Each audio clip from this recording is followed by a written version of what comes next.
আমাকে তোর বাসার সবাই খারাপ মনে করে। সবাই ধরে নিয়েছে আমার চরিত্রে সমস্যা। একাধিক মেয়ের সাথে সম্পর্ক আছে। সবচেয়ে বেশি অবাক করেছে তানিমা। দুজনেই চুপ করে রইলাম। হয়তো আজই শেষ দেখা আর শেষ কথা। ওর কণ্ঠটা আর শুনবো না। অয়নের হাতের মুঠোয় থাকা হাতখানা শক্ত করে ধরে বলল, ঘৃণা করিস না নিজেকে, আজও ভালোবাসি তোকে। এই ভালোবাসা আমার জন্যই রেখে দাও না অয়ন। হয়তো এই অনুরোধ সে রাখতে পারবে না। হাতটা ছেড়ে দিল। মুখ চিরে বেরিয়ে আসা ওর এই দীর্ঘ শ্বাসটুকু আমাকে জীবন্ত লাশ করে দিল। বাসার সবাইকে ইগনোর করছি, কারো সাথে কোনো কথা বলিনি, ঠিক মতো খাবারও খাচ্ছি না। অয়নের সাথে দেখা হওয়ার পর প্রায় মাস পেরিয়ে গেছে, কিন্তু নিজেকে শান্ত রেখে আমি কঠিন এক পরীক্ষা দিচ্ছি। কান্না কাকে বলে ভুলে গেছি আমি, নাকি চোখের পানি শুকিয়ে গেছে আমি জানি না। তবে এখন আর চোখ ফেটে কান্না আসে না আমার। আজও আমি মনে করি একটা মিরাকেল হবে। হয়তো একদিন বাবা বলবেন, ক্ষমা করে দিলাম, যাও তোমার অয়নের কাছে। অথবা আমাকে অয়নের হাতে তুলে দিয়ে বলবেন, ভালো রেখো আমার ছোট আম্মুকে। পড়াশোনা আর পড়াশোনা। নিজেকে ব্যস্ত রাখার এই একটাই উপায় আছে আমার কাছে। সারা দিন রাত পড়ার টেবিলে কাটাই। রাতে মাত্র 1.5 ঘন্টা থেকে 2 ঘন্টা ঘুমাই। আয়না দেখা ছেড়ে দিয়েছি। ফোনের গ্যালারিও খুলে অয়নের ছবিও আর দেখি না। আমার দেখা দেখি মানহাও সেকেন্ড টাইম পরীক্ষার প্রস্তুতি নিচ্ছে। তবে ওর আচরণে অনেক পরিবর্তন এসেছে। কেন যেন মনে হচ্ছে আমায় এড়িয়ে যাচ্ছে মানহা। আজ অনেক দিন পর আপু এসেছে বাসায়। আমার রুমে এসে চেঁচিয়ে বলল, তনু সারপ্রাইজ। শান্ত চোখে সেদিকে তাকিয়ে আবারও পড়ায় মনোযোগ দিলাম। আপু এসে বলল, কেমন আছিস? তোমরা ভালো আছো? তাই আমিও ভালো আছি। অভিমানের সুর ঠিক কতটা বুঝলো জানি না। আপু বলল, খুশি হসনি তুই? আমি পড়ছি, বিরক্ত করো না। আপু আমার মুখটা নিজের দিকে ঘুরিয়ে বলল, কি করেছিস চেহারার? চোখের নিচে দাগ কেন? মলিন হেসে বললাম, সুখে থাকার ফলাফল এগুলো আপু। তুমি এখন অন্য রুমে যাও। আপু বেরিয়ে গেল। আমি আবারও পড়াশোনায় মন দিলাম। কিছুক্ষণ পর আপু এসে বলল, একটা কথা বলতে চাইছিলাম। আমি জবাব না দিয়ে আবারও বলল, বলবো কি? বলো। বইয়ের দিকে তাকিয়ে উত্তর দিলাম। কালকে ভ্যালেন্টাইন্স ডে, ইত্যাদি চাইছিল তোর সাথে দেখা করতে। রাগ হলো প্রচুর সবটা শুনে। আপু কিভাবে এই কথাটা বলতে পারে? আমি কারোর সাথে দেখা করব না। দেখতে পাচ্ছ না আমি স্টাডি নিয়ে বিজি আছি। অল্প কিছু সময়ের তো ব্যাপার। পারবো না। আপু এগিয়ে এসে বলল, ওয়েন ভাই হলে না করতেই। কথাটা খুব জোরে কানে বাজতে থাকলো। চোখ বন্ধ করে ফেললাম। অয়নের হাসি মুখটা চোখের সামনে ভাসছে। আপুকে কোনো উত্তর দিলাম না। বিয়ের পর আপু পাল্টে গেছে। আমাকে আর বোঝে না সে। এখন আর আমার কষ্টে কাঁদে না। স্বার্থপর সবাই। এই স্বার্থপর পৃথিবীতে অয়ন কেন ভালো মানুষ হতে গেল? দিনটা কাটলো, রাতও কাটলো। আমি নিজেকে এক ঘরে বন্দি করে রেখেছি। সকালে উঠে হালকা গোলাপি রঙের জামদানি শাড়িটা পরে রেডি হয়ে নিলাম। মানহার বাসায় যাচ্ছি বলে বেরিয়ে গেলাম। এখন আর আমাকে কেউ সন্দেহ করে না। মন যে বড্ড অশান্ত। একে যে শান্ত করতেই হবে। মনের ঔষধ আমার একটাই, অয়ন। অয়নের অফিসের ঠিকানা আগেই নিয়ে রেখেছিলাম। সোজা চলে গেলাম সেখানে। সাথে নিলাম এক গুচ্ছ লাল গোলাপ। রিসেপশনে গিয়ে বললাম, আয়মান রহমান, অপারেটর আয়মান, ওনার সাথে দেখা করতে চাই। উনি কি অফিসে আছেন? রিসেপশনের সুন্দরী নারী জানালো, সরি, উনি কয়েকদিন থেকে অফিসে আসেন না। ছুটিতে আছেন? জি। বিষয়টা চিন্তার। কোনো কারণ ছাড়া সপ্তাহের মাঝে অফিস থেকে ছুটি নেওয়ার মতো মানুষ তো অয়ন নয়। নাম্বারে কল দিলাম। দুবারের মাথায় রিসিভ হলো। হ্যালো। আধো আধো কণ্ঠটা শুনে ভয়টা চেকে বসলো। কিছু বলার আগে উপাস থেকে অয়ন বলল, কে বলছেন? কোথায় তুমি অয়ন? তনুশ্রী, আমি অফিসে। আমি তোমার অফিসে এসেছি, তুমি নেই বললো। অয়ন কিছুক্ষণ চুপ থেকে বলল, আসছি আমি। আধ ঘন্টা পর অয়ন আসলো। কপালে ব্যান্ডেজ, ডান হাতের কবজি থেকে কোনি ব্যান্ডেজ দিয়ে পেঁচানো। হাঁটা দেখে মনে হলো পায়েও বোধহয় ব্যথা আছে। আমি এগিয়ে যেতেই হাতের ইশারায় শান্ত হতে বলে আমাকে নিয়ে বাইরে চলে আসলো। বাম হাতে এক প্রকার জড়িয়ে রাখলো আমায়। অফিসে বললে অথচ বাইরে থেকে আসলে এত লুকোচুরি কেন অয়ন? আমার চোখের উৎকণ্ঠা সে বোঝে। হাসি মুখে বলল, হঠাৎ শাড়ি? ভ্যালেন্টাইন্স পালন করবি নাকি? কি হয়েছে তোমার? অ্যাক্সিডেন্ট হলো কি করে? দুজনে পাশাপাশি হাঁটছি। অয়ন শান্ত সুরে বলল, বাইক অ্যাক্সিডেন্ট করেছি। বড়সড় কিছু হয়নি, আমি ঠিক আছি। হঠাৎ দাঁড়িয়ে গিয়ে বললাম, ওসব বাইক টেক চালানো লাগবে না। আমি হাত পা ভাঙা ছেলেকে বিয়ে করব না। অয়ন ফিরে তাকালো। আমিও চুপ করে গেলাম। কি বললাম এটা? আমি জানি এই কথায় অয়ন কষ্ট পাবে। অয়ন হেসে দিল। আমি তাকিয়ে রইলাম। তাচ্ছিল্য লাগছে না। তবে কেন হাসছে সে? তোর ফ্যামিলি আমাকে খারাপ ভাবে তনুশ্রী। ইচ্ছা করছে এখন তোকে কিডন্যাপ করে নিয়ে যাই। বিয়ে ভেঙে যাক, তারপর ফেরত দিয়ে যাব, কিন্তু হাত ভাঙা এসব পারবো না। কিছুই বললাম না, চুপচাপ হাঁটতে লাগলাম। অয়ন আমার হাতের ফুলগুলো নিয়ে বলল, আমার জন্য এনেছিস? সুন্দর হয়েছে। উত্তর দিলাম না। আমার কথায় কষ্ট পেলেও নিজের কষ্টকে লুকাচ্ছে অয়ন। আমার বাসা বেশি দূরে না, নতুন বাসায় উঠেছি এই মাসে। আম্মু বাসায় আছে, চল দেখা করবি। যাদেরকে অপমান করেছি তাদের সাথে দেখা করব? আহা, সমস্যা নেই, চল তো, অথইও আছে। অনিচ্ছা সত্ত্বেও অয়নের সাথে গেলাম। 9 তলায় ওদের বাসা। লিফটে উঠতেই মনে হলো আন্টি আর অয়নের মধ্যে যদি এ নিয়ে কোনো সমস্যা হয়, কি করব আমি? তবে ক্ষমা করব কিভাবে নিজেকে? বাসা কলিং বেল বাজতেই আমি অয়নের পেছনে লুকিয়ে গেলাম। ভয় লাগছে, একমাত্র এই মানুষটা ছাড়া সবাইকে ভয় লাগছে আমার। অথই আপু এসে দরজা করে কর্কশ গলায় বলল, এই শরীরে বেরিয়ে গেল ভাইয়া? হঠাৎ থেমে গিয়ে নরম সুরে বলল, কে সাথে? অয়ন আমার হাত ধরে সামনে এনে বলল, আমার বউ। বলেই সোজা ভেতরে চলে গেল। আমি অবাক হয়ে আছি। অবলীলায় বলে দিল আমি তার বউ। অথই আপুর মুখে মলিন হাসি দেখলাম। বলল, আসো। আপুকে এখন খুব সুন্দর লাগছে। মাতৃকালীন সময় সব মেয়েদেরই সুন্দর লাগে। ছোট্ট একটা প্রাণ যে বেড়ে উঠছে তার ভেতরে। আমাকে ড্রয়িং রুমে বসিয়ে দিয়ে আপু ভেতরে চলে গেল। আমি উঠে ঘুরে ঘুরে বাসাটা দেখছি। একটা ঘরের সামনে আসতে কিছু ফিস ফিস শুনলাম। আমু বাইরে গেছে, এসে যদি ওকে দেখে তবে কিন্তু তুলকালাম হবে ভাইয়া। শুনতে পাচ্ছ তুমি? বাবা এসব জানলে কষ্ট পাবে, বড় চাচার সাথে আবার ঝামেলা হবে। অয়নের শক্ত কণ্ঠ শুনতে পেলাম। পুরো দুনিয়া এলোমেলো হয়ে যাক, ইত্তাজাকে খুন করে হলেও তনুশ্রী আমার হবে। এ কি শুনলাম আমি? অয়নের মতো শান্ত মেজাজের কেউ এটা বলল? যা খুশি করো ভাইয়া। আমি আবারও গিয়ে আগের জায়গায় বসে পড়লাম। কেন আসলাম আমি এখানে? অথবা আপু শরবত এনে দিয়ে বলল, কেমন আছো? ভালো, তুমি কেমন আছো? ভালো আছি তনবু। এমন সময় ফোনটা বেজে ওঠে। আপুর কথা শেষ না করেই চলে গেল। আমি অয়নের রুমের দরজায় গিয়ে নক করলাম। আয় অথই। দরজা খুলে বললাম, অয়ন বাইরে আসো, কথা আছে। অয়ন কম্পিউটারের সামনে বসে আছে, না তাকিয়ে বলল, তনুশ্রী কি বলবি বল। বাইরে আসো। অয়ন উঠে এসে আমাকে ভেতরে ঢুকিয়ে দরজাটা লাগিয়ে দিল। দরজার সাথে হেলান দিয়ে দাঁড়িয়ে বলল, বল কি বলবি। তার চোখের দিকে তাকিয়ে রইলাম। সেই দিনেও তাকে ভয় লাগেনি, আর আজও লাগছে না। আমাকে কাছে টেনে নিয়ে বলল, বল। কি বলছিলে তুমি? কোথায়? আপুর সাথে। অয়ন চুপ করে থেকে বলল, রাগের মাথায় বলেছি। ওর কপালের ব্যান্ডেজে আঙুল ছুঁয়ে দিয়ে বললাম, পুরো দুনিয়াকে এলোমেলো করে দাও না অয়ন। অয়ন একটু নিচু হলো। কাছাকাছি চলে আসলাম দুজনে। নিঃশ্বাস ভারী থেকে ভারী হতে থাকলো। যদি ইত্তাজা বড় চাচার ছেলে না হতো তবে সত্যি দুনিয়া এলোমেলো হতো। আমি কিছুই বললাম না। তার কাছে থেকে সরে আসতে চেয়েও পারলাম না। সে আরো কাছে টেনে নিল। আমার কপালে ফু দিয়ে চুলগুলো সরিয়ে দিয়ে বলল, এতদিনে আমার ঘরের রানী হয়ে যেতে পারতি তনুশ্রী। আজ অনেক দিন পর চোখ থেকে পানি ঝরছে। অয়ন আমায় কাঁদতে নিষেধ করছে না, ফ্যাল ফ্যাল করে চেয়ে আছে শুধু।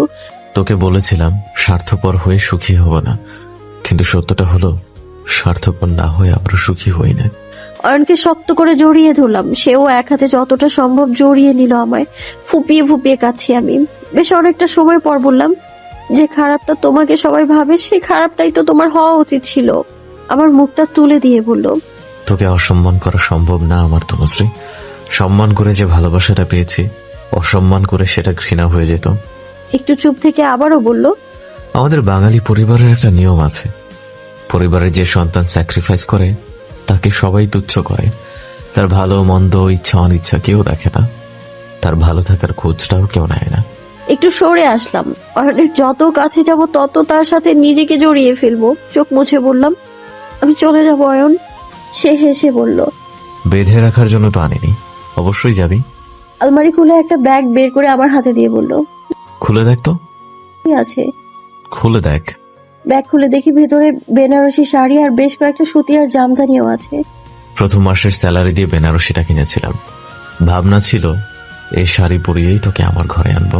ব্যাগটা ছুঁড়ে ফেলে দিলাম। ধপ ধপ করে শব্দ হলো। কাঁদতে কাঁদতে অয়নের বুকে ধাক্কা দিয়ে বললাম, কেন বলছো এসব? কি চাও তুমি? সে হাসলো। চাওয়াটা এখন না পাওয়া।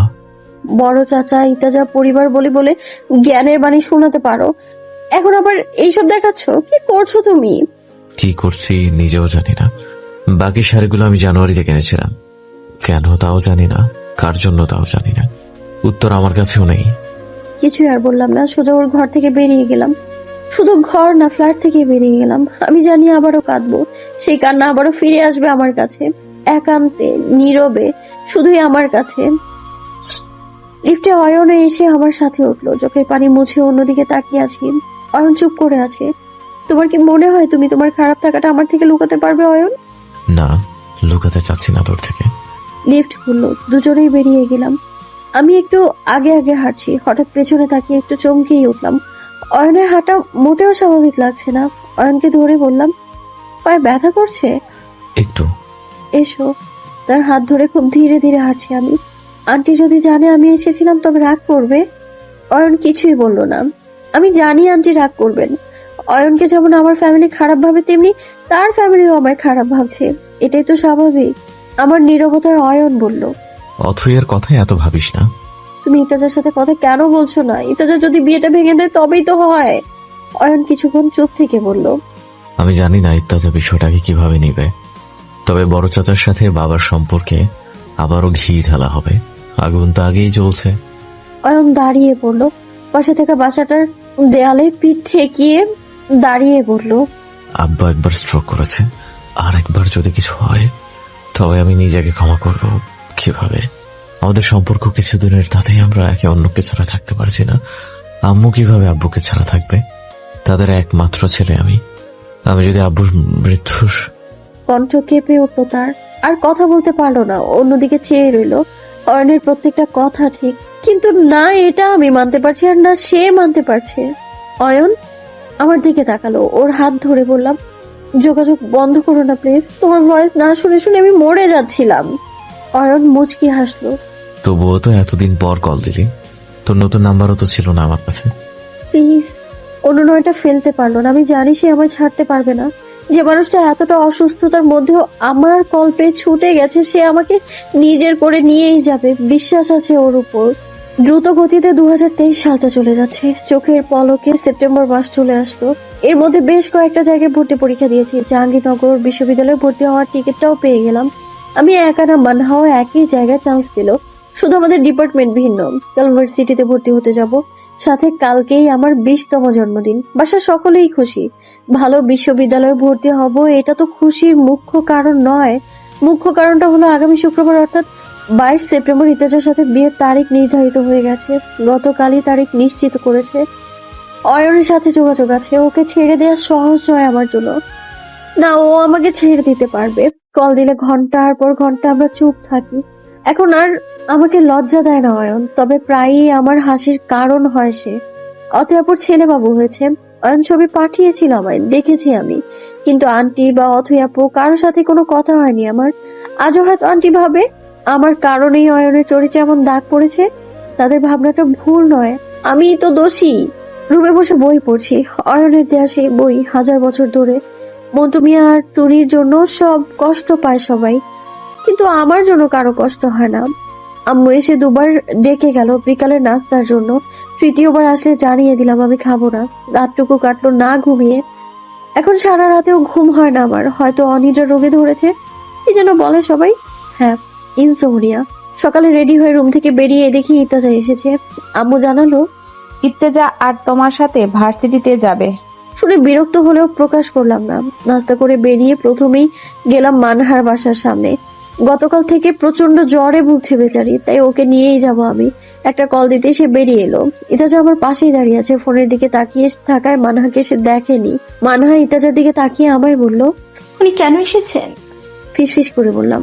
আম্মু ঝুলিয়ে দিয়েছে। ইতাজা মানহাকে দেখে বলল, আরে মানহা মনিজি, কেমন আছো? মানহার সাথে মনি শব্দটা আমাকে অবাক করলো। মানহা একটু বিব্রত বোধ করছে বলে মনে হলো।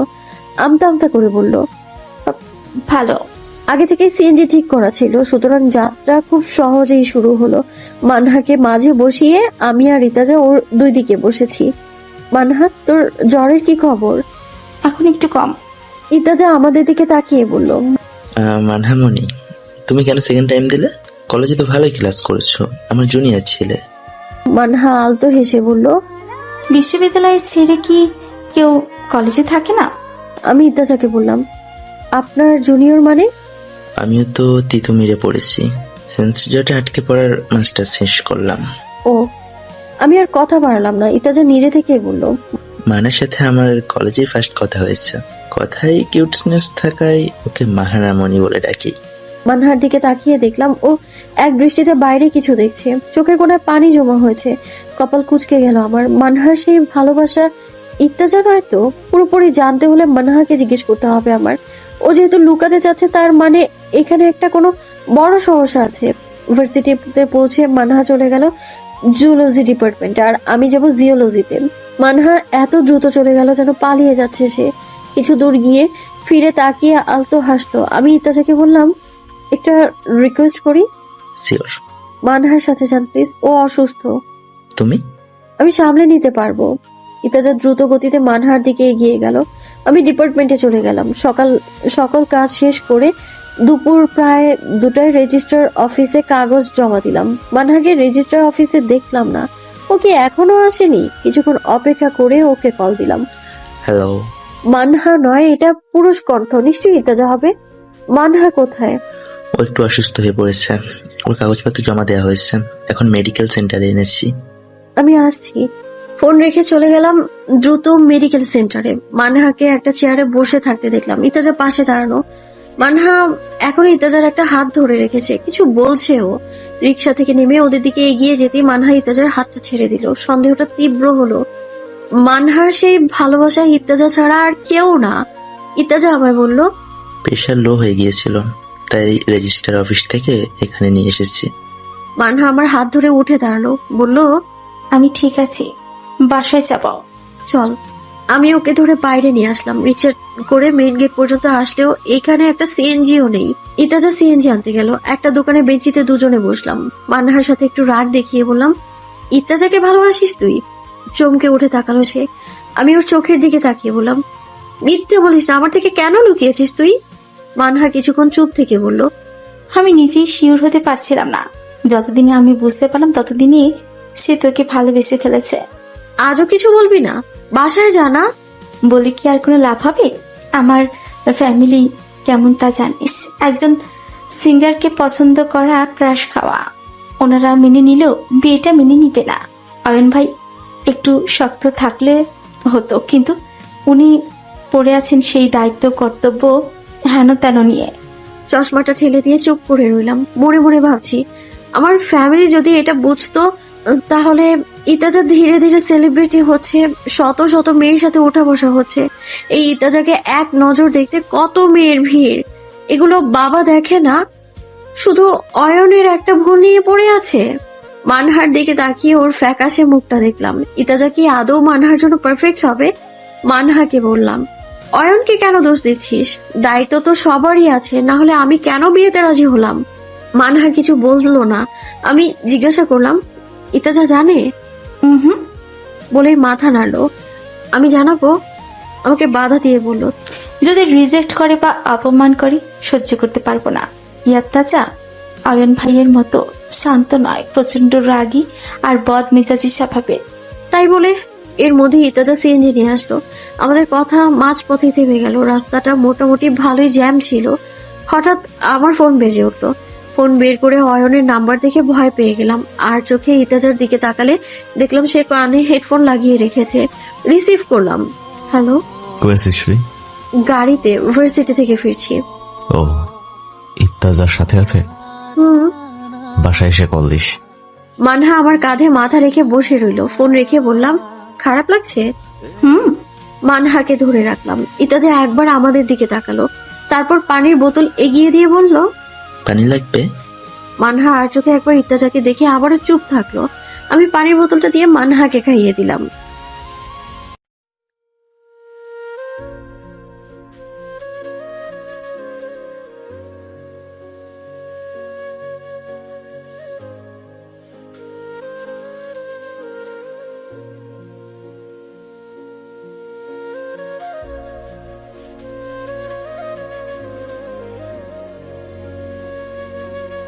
ইতাজার হঠাৎ গাওয়া গানে মানহা আমি দুজনে ওর দিকে তাকিয়ে রইলাম। মানহা আমার গা ঘেঁষে বসে আবারও কাঁধে মাথা রাখলো। ওর চোখ থেকে গড়িয়ে পড়া পানিটা আমার দৃষ্টি হারালো না। বুকটা ফেটে যাচ্ছে আমার। মানহা কাঁদছে যে। বাসায় আসতে আসতে সন্ধ্যা হয়ে গেল। ইত্তেজা আর বাসায় আসলো না। ফ্রেশ হয়ে আমি অয়নকে কল দিলাম। তনুশ্রী একটু বেরোতে পারবি? কেন বলো তো? 10 মিনিটের জন্য। সারা জীবনের জন্য তো এমনিতেও নিবে না, 10 মিনিটই সই। এই কথায় কষ্ট পাবে জেনেও বলেছি। অভিমান চেপে রাখা আর সম্ভব না। আমার বিশ্বাসকে ভুল প্রমাণ করে অয়ন ইত্তেজাকে কিছুই জানালো না এতদিনে। ফোন রেখে ড্রেস পাল্টে একটু সাজলাম। অনেকদিন পর দেখা করব বলে কথা। বের হওয়ার সময় আম্মুর সামনে পড়লাম। কোথায় যাচ্ছ এখন আবার? মানহার শরীর ভালো ছিল না, দেখতে যাচ্ছি। সকালে যেও। সব কিছুতেই বাধা পড়ছে, রাগ হলো, তাই না করা সত্ত্বেও বের হলাম। যা হবে দেখা যাবে। বাসা থেকে বের হয়ে মেইন রাস্তায় গিয়ে দেখলাম অয়ন তো দূরের কথা, তার ছিটে ফোটাটাও নেই। কল দিলাম, রিসিভ করলো না। ফোন স্ক্রিনে অয়নের ছবিটা দেখে তাকিয়ে আছি আমি। হঠাৎ করে সামনে এসে বলল। হাউ? চমকে উঠে লাফ দিয়ে 2 পা সরে গেলাম। অয়ন হেসে একগুচ্ছ সাদা গোলাপ আমার দিকে এগিয়ে দিয়ে বলল, এই দিন বারে বারে ফিরে আসুক, ভালোবাসা বৃষ্টি হয়ে ঝরুক। ফুলগুলো হাতে নিলাম। আমার সাদা গোলাপ পছন্দ, কি করে এখনো মনে রেখেছে সে। আমার ফোনটা টেনে নিয়ে বলল, বাহ, আমার ছবি ওয়ালপেপারে দিয়ে রেখেছিস, সুন্দর লাগছে আমাকে, বল। একটা দীর্ঘশ্বাস ছেড়ে ফোনটা নিয়ে ব্যাগে রাখলাম। বললাম, এদিন বারে বারে ফিরে আসলেও তোমাকে ছাড়াই ফিরে আসবে। অয়ন কিছু বলল না, গিয়ে বাইকে উঠে পড়লো। অয়ন চলে যাবে? তুই বাসায় যা তনুশ্রী, রাত হয়ে গেছে, এখন বাইরে থাকলে অসুবিধা হবে। এগিয়ে গিয়ে বললাম, ঠিক কি অসুবিধা হবে বলতে চাও? মরে যাব? কথায় জোর ছিল, রাগ ছিল, অভিমান ছিল। অয়ন সবটা বুঝেছে, তবুও চুপ। চলে আসতে নিলে অয়ন চিৎকার করে বলল, 19 নয়, I love this date for you my Tanushree. আশেপাশে বেশি মানুষ না থাকলেও যে 2-1 আছে ওনারা চেয়ে রইল আমাদের দিকে। আমি ফিরে এসে বললাম, চিৎকার করবে না। অয়ন হেসে দিল। আমিও মুচকি হাসলাম নিজের অজান্তেই। এত কষ্টের মাঝে যে মানুষটা আমার হাসির কারণ, সে কি করে আমাকে খারাপ রাখতে পারে? 22 তারিখে বিয়ে। অয়ন তার হাসিটা হুট করে উবে গেল। কিছু ভাবছে, হয়তো কিছু বলবে, কিন্তু না, কিছু না বলেই চলে গেল সে। পেছন থেকে ডাকলাম কিন্তু ফিরলো না সে। খুব জোরে ড্রাইভ করে গেল। অন্তরাত্মা কেঁপে উঠলো আমার। আবার না অ্যাক্সিডেন্ট করে বসে। শান্ত মানুষগুলোর রাগ ভয়ঙ্কর হয়। ভয়ে ভয়ে বাসায় ফিরলাম আমি। ফুলগুলো পড়ার টেবিলে রেখে খাটে বসে ওকে কল দিলাম, রিসিভ করলো। আম্মু এসে বলল, কোথায় গিয়েছিলে? বলেই তো গেলাম। ফুলগুলোর দিকে তাকিয়ে বলল, এগুলো? মানহা দিয়েছে আমার বার্থডে বলে। আম্মু কপাল কুঁচকে বলল। মানহা নাকি অয়ন? চমকে উঠে দাঁড়িয়ে গেলাম। আম্মু হয়তো বুঝেছে আমি অয়নের সাথে দেখা করেছি। বলল, তোমার এই কাগজগুলো আমার মোটেও পছন্দ না। ইত্তেজা বা রোমান যদি জানতে পারে তবে কি ভাববে? আম্মু আর কিছু বলার আগেই বললাম, আম্মু তোমাদের সব কথা তো আমি মেনে নিয়েছি, এখন আমার একটা কথা শুধু মানো, একা থাকতে দাও আমায়। আম্মু চলে গেল। আমি দরজা বন্ধ করে গুটিসুটি মেরে বসে রইলাম। সত্যটা কতদিন চাপা থাকবে? মনে পড়ছে একটা রাত, কুমিল্লায় কাটানো সেই রাত, যখন আমরা কাছাকাছি। অয়ন ফিস ফিস করে বলেছিল, বৈধ না করে তোকে আমার করব না। সেই রাতে ফ্লোরে বসে গল্প করার সময়ও বারে বারে চোখ ফিরিয়ে নিয়েছে সে। আমি খেয়াল করেছি তাকে, আমার চোখের দিকে তাকায়নি সে। হয়তো কোনো ভুল হওয়ার ভয়ে তাকায়নি, তবুও তার চরিত্র নিয়ে এত বড় একটা কথা রটে গেল। ক্লান্ত থাকে, চোখ লেগে গেল। হঠাৎ ফোন কেঁপে ওঠায় লাফিয়ে উঠে দেখি অয়ন কল করেছে। অয়ন? অপর পাশ থেকে কোনো কথা আসছে না। ভয়টা আবারও লাগছে। অয়ন, কিছু বলো না প্লিজ। খুব নিম্ন স্বরে বলল, তনুশ্রী, আমার তনুশ্রী। কি বলছো? অয়ন কিছু বললো না। আমিও কিছুক্ষণ চুপ থেকে বললাম, বাসায় পৌঁছে গেছো? এত জোরে ড্রাইভ করো না, ভয় হয় আমার। অয়ন, তুমি কি শুনছো আমার কথা? আবারও নীরবতা বিস্তার করছে। হুট করেই অয়ন বলে ওঠে, ভালোবাসি তোকে তনুশ্রী, খুব করে ভালোবাসি। পরিণয়টা না হলে বেলায় আমরা হয়তো এক হব কোন এক গোধূলি বেলায়। অয়নের এলোমেলো কথায় কান্না পেল। দুজনেই চুপ করে রইলাম। খুব বিচ্ছিরি একটা মুহূর্তে আছি, যা কোনো ভাষায় বোঝানো সম্ভব নয়। নিজেকে অবশেষে সামলে নিয়ে বললাম, অয়ন, একটা কথা বলতে চাচ্ছিলাম। হ্যাঁ বলো। হঠাৎ তুমি ডাকটা অচেনা লাগলো। ওর মুখে তুই শুনেই তো অভ্যস্ত আমি। অয়ন, বলবো আমি? বলো। কান্না আটকে বললাম, মানহা ইত্তেজাকে ভালোবাসে। কখন, কোথায়, কিভাবে ইত্তেজার সাথে ওর দেখা হয়েছে তা আমায় বলেনি, তবে ওর কথায় বুঝেছি ওদের সম্পর্ক আছে, কিছু তো আছে। অয়ন কিছুক্ষণ চুপ থেকে বলল, কে বলেছে তোকে? মানহা। ইত্তেজা ওকে মানহা মনি বলে ডাকে। একদিনে নিশ্চয়ই এমন হয়নি। ইত্তাজা, নামটা খুব শক্ত করেই উচ্চারণ করলো সে। রাগটা কি সে ইত্তেজার প্রতি করছে? তবে করুক, ইত্তেজার প্রতি রাগ তো আমারও আছে। মানহা এত সিরিয়াস প্রেমে এমনি মৃত্যু পড়ে যায়নি। এই দিনটা যে আসবে সেটা তুমিও জানতে আর আমিও জানতাম। তবে কেন এতদিন চুপ করেছিলে? আর মাত্র 2 দিন, তারপরে তো আমি ইত্তেজার হয়ে যাব। আমার প্রশ্নের উত্তর অয়নের কাছে নেই। তার নীরবতা আমায় এটাই বোঝালো, অয়ন তুমি চুপ থাকো, কিন্তু আমি আর চুপ থাকতে পারবো না। আমার বেস্ট ফ্রেন্ডের ভালোবাসাকে আর যাই হোক আমি তো বিয়ে করতে পারবো না। অয়ন আবারও নীরব। ওর নীরবতা কষ্ট দিচ্ছে আমায়। কেন বুঝতে পারছে না সে? অবশেষে নীরবতা নিধন হলো। অয়ন বলল, বিয়ে হবে না তোদের। মান গেলে যাক, সম্মান বিলীন হোক, তবুও ভালোবাসা বেঁচে থাকুক। সকাল সকাল মানহার বাসায় এসে হাজির হলাম। আন্টি দরজা খুলে জানালো মানহার রুমেই আছে। রুমের দরজা ঠেলে ভেতরে ঢুকেই দেখি কাঁথা জড়িয়ে আরামেই ঘুমাচ্ছে সে। মানহু আলতো ডাকে কাজ হলো না। পাশে গিয়ে বসে কপালে হাত দিয়ে বুঝলাম জ্বর নেই। আবারও ডাকলাম, মানহু।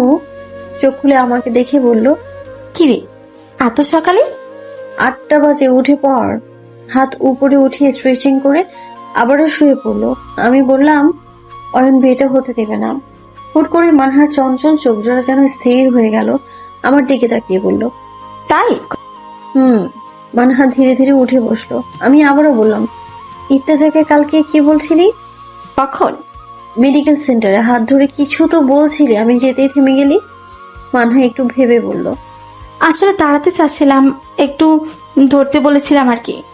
মিথ্যাটা স্পষ্ট হয়ে উঠলো। মানহা মিথ্যা বলছে, আমার সাথে মিথ্যে বলছে। মানহার হাত ধরে বললাম, রক্তের সম্পর্কের বোনটাও আমার সাথে বেইমানি করেছে, অথচ তুই নীরবে পাশে ছিলি আমার। এখন কেন মিথ্যা বলছিস মানহা? মানহার দৃষ্টি নত হলো। একটু শক্ত সুরেই বললাম, ইত্তেজার সাথে তোর ঘনিষ্ঠতা আছে? কিছু না বলে উঠে ওয়াশরুমে চলে গেল। ইত্তেজা আর মানহার সম্পর্ক নিয়ে এখনো ধোঁয়াশা আছে আমার। ঠিক কেমন সম্পর্ক আর কবে এর সূত্রপাত হলো?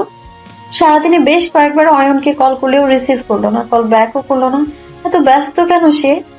আমার জন্য কি একটুও সময় নেই তার? রাতের খাবারের পর প্লেট গুছিয়ে রেখে রুমে যাওয়ার সময় বাবার রুমের সামনে এসে থেমে গেলাম। অয়নকে নিয়ে ভেতরে কিছু কথা তো হচ্ছে। দরজার কাছে গিয়ে নিঃশব্দে দাঁড়িয়ে রইলাম। বাবা বলছে, এই কয়েক মাস ছেলেটা প্রায় 100 বার আমার অফিসে এসেছে, আজও এসেছিস। এখন তো মনে হচ্ছে তনুর সাথে অয়নই ভালো ছিল। তুমি তো বলেছিলে রুমান গিয়ে ইত্তেজার সাথে বিয়ের কথা বলেছে আর তুমি রিকোয়েস্ট ফেলতে পারোনি। হ্যাঁ, কথা ঠিক, তবুও। আমু রেগে বলল, কি তবু? পরশু বিয়ে আর আজ এসব বলছো? দেখো মিতু, সিদ্ধান্ত আমরা অনেক দ্রুত নিয়েছি, আর পরে ভাবিও নেই এইসব নিয়ে। একটু সতর্ক হওয়া উচিত ছিল। অন্তত মেয়েটার ভালো থাকার কথা ভেবে হলেও অয়নের সাথে বিয়ে দেওয়া উচিত ছিল। দুজনেই চুপ করে আছে। বাবা আবারও বলল, ভুল করেছে বুঝলাম, কিন্তু অয়ন তো সেটা অস্বীকার করেনি। বারবার একই বিষয়ে ক্ষমা চাচ্ছে সে। আমি মুচকি হাসলাম। তার মানে আমার অজান্তেই অয়ন বাবাকে নরম করার বড় বড় হাতিয়ার কাজে লাগিয়েছে। বাবা এখন প্রায় রাজি, শুধু বিয়েটা ভাঙার দূরত্ব। আহা আমার অয়ন। রুমে গিয়ে বিছানায় শুয়ে পড়লাম। ভেবেছিলাম আজ হয়তো একটা শান্তির ঘুম হবে, কিন্তু হলো না। হবে কি করে? সারাদিনে অয়নের সাথে একবারও যে কথা হয়নি আমার। সকালে বাড়িতে আত্মীয় স্বজন আসা শুরু করেছে। কোনো হলুদের অনুষ্ঠানের আয়োজন হবে না, তবু এত মানুষ কেন দাওয়াত দিল? আপু এসে দরজায় নক করলো। দরজা খুললে নাস্তা করে রেডি হতে বলল, কারণ মেহেদি দেয়া হবে। কাজিনরা সবাই এটা সেটা নিয়ে কথা বলছে নিজেদের মাঝে। ফ্রেশ হয়ে এসে ফোনটা হাতে নিয়ে দেখি একটা মেসেজ। ভেবেছিলাম হয়তো অয়ন, কিন্তু না, অয়ন নয়, ইত্তেজা মেসেজ করেছে, দেখা করতে চায়। তার মানে কিছু তো হয়েছে। আমি ড্রেস পাল্টে নিজেকে শান্ত রেখে গেলাম সোজা বাবার কাছে। বাবা, জি বাবা। আমি একটু বাইরে যাব, মানহার জ্বর। বাবা একটু হেসে বলল, যাও। এত সহজেই রাজি হবে বুঝতেই পারিনি। নাস্তা না করে বাসা থেকে বেরিয়ে ইত্তেজাকে কল দিলাম। ইত্তেজা, কোথায় আপনি? তোমার পেছনে। পেছনে ঘুরে একটু দূরেই ইত্তেজাকে দেখলাম, বাইক নিয়ে এসেছে। আমায় বলল, ওঠো। কেন ডেকেছেন সেটা বলেন, আমি চলে যাব। ইত্তেজা ভারী সুরে গমগমিয়ে বলল, তোমার অয়ন রাগ করবে আমার সাথে বাইকে চললে। কথাটা শুনে অস্বস্তি হলো। বাইকে উঠে বসলাম। ইতেজা দ্রুত নিয়ে আসলো বাসাবো শহীদ আলাউদ্দিন স্মৃতি পার্কের কাছে। বাইক থামিয়ে বলল। নামো। নেমে একটু সরে দাঁড়ালাম। ইতেজা হেলমেট খুলে বাইকের লুকিং গ্লাসে চুল ঠিক করছে। আমাকে কপাল কুঁচকে তাকিয়ে থাকতে দেখে বলল। অয়নের সাথে কতদিনের সম্পর্ক? চুপ করে রইলাম। ইতেজা আবারও বলল। অয়নের সাথে ঝগড়া রাগ হয়েছে নাকি যে আমাকে বিয়ে করতে রাজি হয়ে গেলে? পরিস্থিতিটাই এমন। কেমন? চোখ ছোট ছোট করে তাকিয়ে বললাম। কেমন আবার? বাধ্য হয়েছিলাম। ইস, পুরাই বাংলা সিনেমা। এবারে রাগটা মাথা চাড়া দিল আমার। কিসের সিনেমা? বাবা মাকে কষ্ট দিতাম? অয়নের বাবা তো আপনার বাবার জন্যই। বলে থেমে যেতেই ইতেজা কান চুলকে বিরক্তি নিয়ে বলল। এসবে বলেছে অয়ন? ফ্যামিলি ম্যাটার বাইরের মানুষের সাথে কেন যে শেয়ার করে। By the way, Ayan job করে, ভালো মানুষ। ওকে ছেড়ে হঠাৎ আমার সাথে কেন বিয়ে ঠিক হলো? চমকে উঠলাম। মাথা নিচু করে ফেলতেই বলল। বাঙালি বাবা মায়েরাও পারে, সব ঠিক থাকবে, শুধু ছেলে বা মেয়ে প্রেম করলেই দোষ। লোকটার কথায় অত্যধিক ভনিতা। আবারও বলল। দেখো, আমি সবই জানি। এখন কথা হলো অন্যের প্রেমিকাকে বিয়ে করতে আমার রুচিতে বাঁধবে, কিন্তু থেমে যাওয়াটা ভয়ের কারণ হলো আমার। ইতেজা আমার দিকে এগিয়ে এসে বলল। কিন্তু অয়নকে কেন মেনে নেয়নি তা না জানা পর্যন্ত বিয়ে ভাঙছি না। অয়ন এই লোককে কতটুকু বলেছে আমি জানি না, তাই চুপ থাকা শ্রেয়। কিন্তু চুপ থাকলে বিয়ে ভাঙবে না যে। নিচু স্বরে বললাম। অয়নকে বাবা খারাপ মনে করে। ইতেজা কান বাড়িয়ে বলল। শুনিনি, জোরে। রাগ উঠলেও নিয়ন্ত্রণ করে বললাম। বাবা অয়নকে খারাপ মনে করে। ইতেজা হাসলো, বলল। ওয়াই? অয়ন খারাপ আর আমি ভালো? আবারও হেসে পকেট থেকে সিগারেট বের করে জ্বালালো। আমি নাক ঢাকতাম। এতদিন লোকটাকে ভালোই দেখে এসেছি, অথচ আজ তার অন্যরকম আচরণ দেখছি। দেখো তন্থি, লাস্ট কয়েক মাসে আমি হাজার হাজার মেয়েকে জড়িয়ে ধরেছি। এখন এসব আমার জন্য কোনো ব্যাপারই না। আর অয়ন ভিড়ের মধ্যেও জেনে বুঝে কোনো মেয়ের গায়ে হাত দেয় না। থেমে সিগারেটে একটা লম্বা টান নিয়ে বলল। কলেজ লাইফ থেকে সিগারেট আসক্ত, অথচ অয়ন এসব ছুঁয়েও দেখে না। আমার কাছে একটু ঘেঁষে বলল। লিপ কিস করে দেখোনি? ছি, মাত্রাতিরিক্ত হচ্ছে এবারে। সরে গেলাম আমি। ইতেজা হাসলো। আবার আগের মতো আরামে সিগারেটে টান দিল আর সাদা ধোঁয়া বাতাস উন্মুক্ত করলো। আমি জানি অয়ন এসব কিছু করবে না, অন্তত বিয়ের আগে তো না। এসব ছাড়াই প্রেম হয়েছে, মানুষের লাগেনি। ঘৃণা লাগছে ইত্তেজার প্রতি। এত বাজে ভাষায় কেউ কিভাবে কথা বলতে পারে? আর এই ছেলেকে কিনা মানহা ভালোবেসেছে। ইত্তেজা আবারও বলল। মানহা এখনো টিনেজার রয়ে গেছো, একটু আদুরে নামে ডাকলে ভালোবাসি বলে ধরে নেই। লোকটার গালে কষিয়ে দুটো থাপ্পড় মারতে ইচ্ছে করছে আর বলতে ইচ্ছে করছে, যা বলবি সরাসরি বল। সিগারেটটা পায়ের নিচে পেছে ফেলে বলল। আমার আসল রূপটা দেখানো উচিত ছিল, এবং বিয়ের আগেই উচিত ছিল, তাই দেখিয়ে দিলাম। বললে না তো অয়নকে কেন খারাপ ভাবে তোমার বাবা? চশমা ঠেলে বললাম। অন্যের প্রেমিকাকে বিয়ে করতে না আপনার রুচিতে বাঁধবে? তবে বিয়ে ভেঙে দেন। আর কোনো কারণ আমি বলতে চাই না। ইত্তেজা দাঁত বের করে হাসলো। তারপর এক হাতে আমার গাল চেপে ধরে বলল। তোমার সাথে থেকে থেকেই আমার ছোট্ট ভাইটা এত ধারালো কথা শিখেছে। বিয়ে ভাঙছে না, অন্তত আমি তো ভাঙবো না। অয়ন যদি পারে তো ভেঙে দেখাক। হাতটা সরিয়ে দিয়ে বললাম। অভদ্রতা কি রক্তে মিশে আছে আপনার? এই রক্ত অয়নের মাঝেও বইছে। বাইকে উঠে চোখ টিপে হেলমেটটা পরে বলল। বাসে চলে যাও, বাই। ইত্তেজা চলে গেল। আমি হেঁটে বাসার দিকে রওনা দিলাম। লোকটাকে কিছু কড়া কথা শোনাতে পারলে ভালো লাগতো আমার, কিন্তু হিতে বিপরীত হয় ভয়ে উল্টো পাল্টা কিছু বলিনি আমি। আবার সে ফিরে এসে বলল। তানিমা ভাবিকে দেখতে এসে তোমাকে একটা চিঠি দিয়েছিলাম, পেয়েছিলে? অবাকের এই পর্যায়টা হয়তো অবশিষ্ট ছিল। যে চিঠি রুম্মান ভাইয়া দিয়েছে বলে ধরে নিয়েছিলাম, সেটা ইত্তেজা দিয়েছিল, তাও আমাকে। তোমাকে ভালো লেগেছে তাই দিয়েছিলাম। ওকে, আসছি। চলে গেল। কিছুক্ষণ পেছন দিকে তাকিয়ে থেকে আবারও হাঁটা শুরু করলাম। ফোন বেজে উঠলো। অয়ন কল করেছে। রিসিভ করে ধমক দিয়ে বললাম, কাল সারাদিনে কয়বার কল দিয়েছি দেখেছো তুমি? অয়ন আদুরে সুরে বলল। তমশ্রী, সরি, আসলে অনেক বড় ঝামেলায় ফেসে গিয়েছিলাম। বাসায় কিছু হয়েছে? অনেক কিছু হয়েছে। ইত্তেজা ঝামেলা করেছে। আমি হাঁটা থামিয়ে দিলাম। বললাম, মাত্রই আমার সাথে দেখা করেছে। কি বলেছে? দেখা করো তুমি। কি বলেছো ইত্তেজাকে তুমি? অয়ন একটু চুপ থেকে বলল। ইত্যাদাকে আমি কিছুই বলিনি, বলার আগেই কাল সকালে এত বড় ঝামেলা হয়েছে। কপাল কুঁচকে গেল আমার। তুমি বলনি? না। তবে কি মানহা বলেছে? সবই জানি ইত্তেজা। অফিস থেকে আজকে তাড়াতাড়ি বেরোবো, দেখা করিস। কল কেটে গেল। আমি যদি না বলে থাকে তাহলে ইত্তেজা জানলো কি করে এসব? মানহা বাসায় এসে দেখি মেহেদি দেওয়ার ধুম পড়েছে। আমাকে দেখে আয়েশা আপু বলল, যাক, কনে অবশেষে এলো, বসো বসো। প্রতিবাদ না করে মেহেদি দিয়ে নিলাম। বাসায় একটা রমরমা পরিবেশ বিরাজ করছে, বিয়ে বিয়ে ভাবটা চলে এসেছে। সন্ধ্যার দিকে মানহা আসলো বাসায়। আমার রুমে এসে বলল, অয়ন ভাই কি বলেছে ইত্তেজাকে? আমি আর চোখে তাকিয়ে বললাম, অয়ন তো কিছুই বলেনি। তুই কি কিছু বলেছিস ইত্তেজাকে? না তো। মানহা ফোন বের করে একটা ভয়েস মেসেজ অন করলো।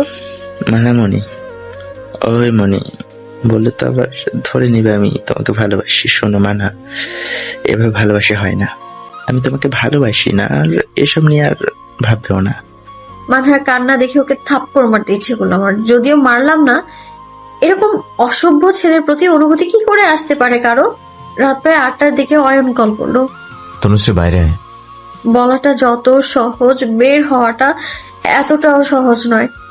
তবুও মানহার সাহায্য নিয়ে বের হতে পারলাম। বাসার সামনের রাস্তায় কতগুলো ইট আর শুকনো কাঠ এনে রাখা হয়েছে। বড় বড় হাড়িও চলে এসেছে। কালকের রান্না এখানেই হবে। প্রথমে অয়নকে খুঁজে না পেলেও পরক্ষণে দেখি গ্যারেজের ভেতরে সে দাঁড়িয়ে আছে। দৌড়ে তার কাছে গিয়ে বললাম, অয়ন, আজ রাতটাই তো শুধু। অয়ন হেসে দিল, আমার দুগালে হাত দিয়ে বলল, এতদিন অপেক্ষা করেছিস, তবে আজকের রাতটা অপেক্ষা কর। ইত্যাজা কি বলেছে? একটু দূরে দাঁড়িয়ে থাকা মানহার দিকে তাকালাম। মানহা দাঁড়িয়ে ফোন টিপছে। মানহাকে ভয়েস মেসেজ দিয়েছে। তোকে কি বলেছে? মাথা নিচু করে বললাম, আমাদেরকে নিয়ে বলেছে। তোমাকে কেন বাসায় মানিনি জিজ্ঞাসা করেছে। কি বলেছিস? তেমন কিছু না। চুপ করে থাকায় আমি ওর মুখের দিকে তাকালাম। অয়ন একটা দীর্ঘশ্বাস ফেলে বলল, গতকাল সকালে বাসায় এসে কি এক তুল কালাম করলো। আব্বু আমার সামনে আমার সাথে এমন ভাবে কথা বললো যেন আমি তার বউকে কিডন্যাপ করছি। আমি হেসে উঠতেই বলল, রাগ আমার উঠে গিয়েছিল, বড় ছোট দেখি নাই। দিয়েছি মুখে একটা। খুশি দিছো?